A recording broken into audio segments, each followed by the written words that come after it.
Em maio de 2021, o STF julgou um recurso extraordinário a respeito da retenção do imposto de renda nos pagamentos efetuados pelos estados. A controvérsia era a seguinte: para quem esse tributo tinha que ser destinado? Na ocasião, nós gravamos um vídeo, publicamos aqui no canal do Foco Tributário no YouTube, explicando que o Supremo acolheu a mesma tese que eu já sustentava nas últimas edições do livro Gestão Tributária de Contratos e Convênios, em que eu trato da retenção do IR no capítulo número 3. A União dizia que os artigos 157 e 158 da Constituição Federal asseguravam o direito aos estados e municípios de ficarem com o produto da retenção do imposto de renda somente nos pagamentos aos seus servidores. Mas não foi isso que o Supremo entendeu. Quando o estado ou o município pagasse, por exemplo, a uma pessoa jurídica, suponhamos por um serviço de limpeza predial, a União queria que a retenção desse imposto fosse recolhida em DARF em favor dos seus cofres. Como essa decisão de maio dizia respeito apenas ao estado do Rio de Janeiro, nós falamos aqui, provavelmente esse entendimento vai ser igualmente aplicado pelo STF quando ele julgar uma ação relacionada a municípios.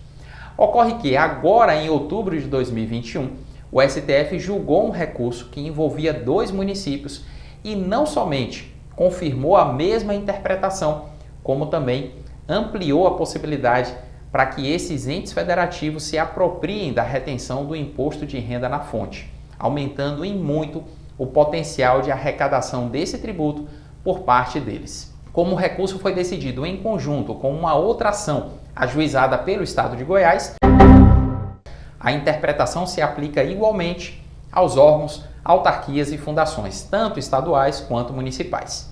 E como é que se deu a ampliação dos efeitos dessa decisão?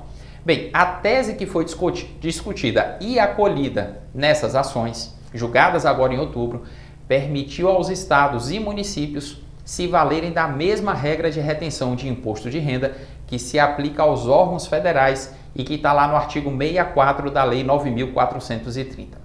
Isso significa o seguinte: se determinado órgão federal paga por um serviço ou pela aquisição de um produto, ele tem que fazer a retenção do imposto de renda e das contribuições sociais. Não importa o tipo de serviço, não importa o tipo de produto, é tudo sujeito à retenção, salvo algumas dispensas bem específicas. Já os estados e municípios faziam a retenção apenas de imposto de renda, porque para fazer a retenção das contribuições sociais tinham que celebrar um convênio que quase ninguém quis aderir.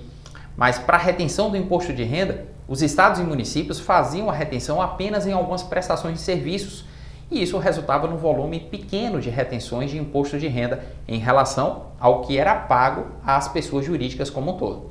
Agora é isso que vai mudar.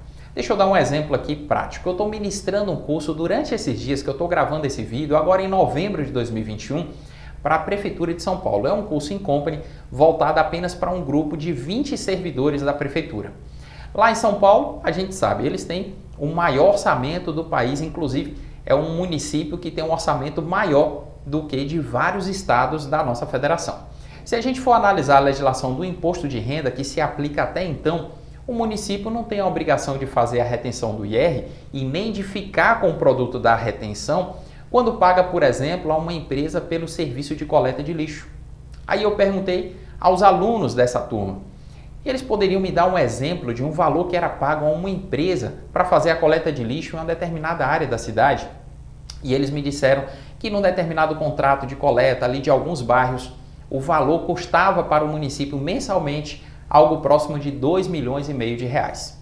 Adotando essa interpretação do STF, que foi validada agora em outubro de 2021, o município de São Paulo vai poder reter 4,8% desse contrato a título de IR-fonte e colocar esse dinheiro no seu bolso. Em 12 meses, isso vai representar quase 1,5 milhão de reais adicionais.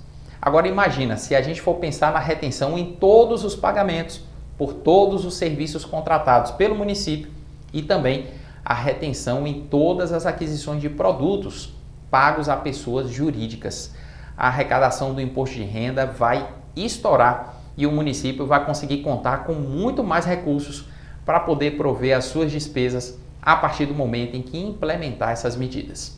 Com os estados não vai ser diferente, mas o grande desafio dos estados é que eles vão precisar capacitar todos os servidores de órgãos, autarquias e fundações que executam pagamentos e que têm que aprender a fazer a retenção do IR da mesma maneira que os órgãos federais fazem atualmente. E se você, por acaso, está assistindo a esse vídeo antes do dia 18 de novembro de 2021, eu quero te convidar para participar da live do 30 Minutos em Foco.